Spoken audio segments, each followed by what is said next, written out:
Today I'm going to show you some of the best ankle exercises out there.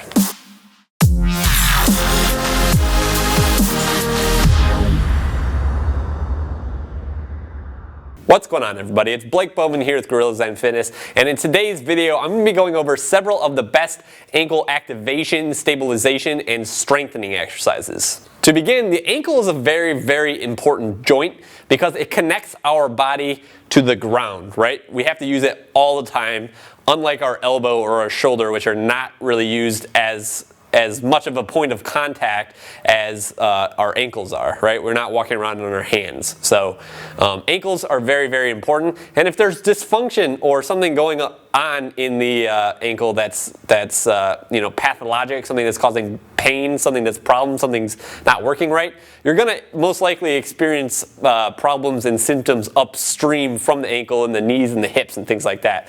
I always use this analogy, but like if you have a house and the wall is cracking, you have a big crack going up the wall, it's not usually something wrong with the wall. It has to do more with the foundation, right? The foundation's moving. So if your ankles are messed up, it's going to predispose you to, experiencing knee and hip pain.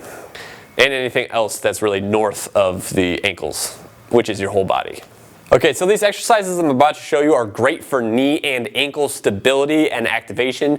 You can do all of these for about 3 to 4 sets of 15 repetitions daily. These first couple that I'm going to show you are going to stabilize the knee and the hip and in turn the ankle. The first one you can do is resisted dorsiflexion. Dorsiflexion is just pulling the toes up towards the shin bone here. Okay, you can do this really fancy with like a band, anchor to a wall and like pull against it. That's all well and good. Another way you can really easily do it is sit cross-legged like this, pull down on your toes, and use these muscles in the front of your shin here to pull your toes up. Just providing enough resistance via your hand here to make these muscles in the front of the shin really work. Don't pull down too hard. This next one is plantar flexion. For this, you're going to do the exact opposite as the dorsiflexion. You're going to actually pump the toe downwards. The easiest way to do this is by using the exercise a calf raise. Okay, so you basically just come up on your toes like that. That one's pretty simple. This one's hip adduction, meaning towards the midline, towards the center of the body. ADD, adduction. This is basically what you're going to do. You're going to lay like this and then just raise the legs straight up like this. 15 reps like that. And then you're also going to switch and do hip abduction, like away from the midline. Abduct like aliens. That's spelled with a B, A-B. Not that you need to know that, but people oftentimes get that confused. You're going to move from right here straight up in the air like this. Very simple stuff here. 15 reps for this one. Now I'm going to show you some progressions for ankle stabilizations that are outside of the basic ones I just showed you. So this first one is very simple, but it's extremely effective at stabilizing the ankle, and it's just a single leg balance like this. Okay?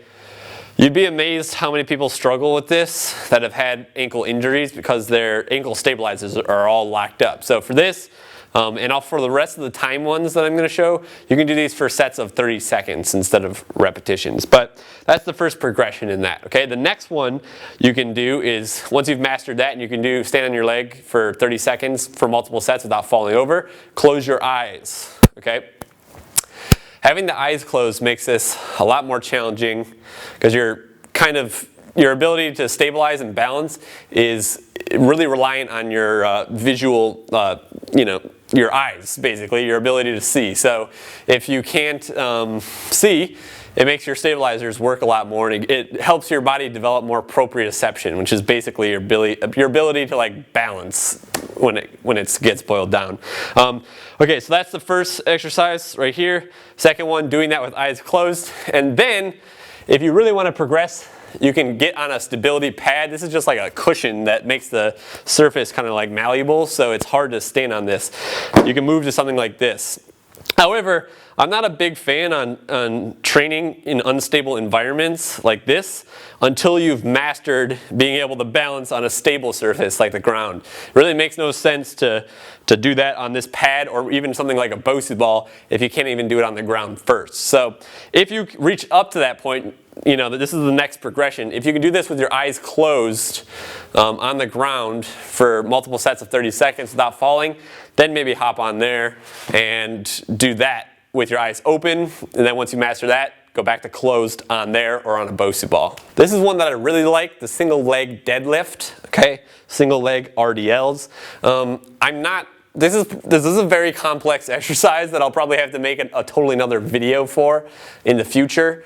But this is basically how it's done. You stand on one leg, make sure that knee is somewhat soft. You don't want to be completely like locked out with it. Somewhat soft knee, pinching the kettlebell really, really hard, packing the chin in like this. And what you do here is you basically just hinge forward till you're about halfway down, and then you come back up, okay? Just like this.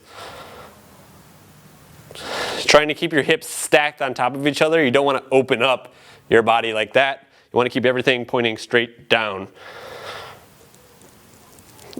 A common mistake people make with this is they'll lock out the knee and they'll also go all the way down to the ground with like a kettlebell.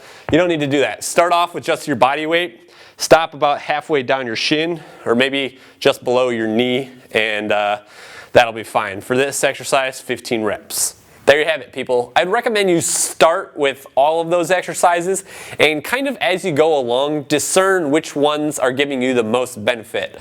And then kind of stick to those. So maybe pick like 3 or 4 of them that are giving you the most bang for your buck and incorporate those into your regular routine. You'll know that they're giving you, they're more effective than other exercises for you specifically. If you all of a sudden, your movement patterns feel different, like squats feel better, or if you had pain somewhere in like your knee or something like that and it went away, and basically you can attribute that to like one exercise. If you can do that, then yeah, you can definitely narrow some of those exercises down because you don't need to do all of those. Most likely you're gonna just need to find the right ones that work for you. And then once you identify them, you want to keep them in your routine. However, if I had to pick 2, I would keep the single leg deadlift in there, and I would also work on the single leg balance, and then maybe progress into the single leg balance with eyes closed. If you like this video and you're not yet subscribed to my channel, then go ahead and do that right over here. Also, I would really, really appreciate a like on Facebook and a follow on Instagram. I'll include links to both of those things in the description down below. Lastly, if you want me to be your coach, then go ahead and open up the link below that says coaching. Purchase a posture assessment. Once we get that going, I'll help you identify all of the muscular imbalances that you have that are distorting your posture and movement, and we'll be able to fix them. Other than that, have a good one.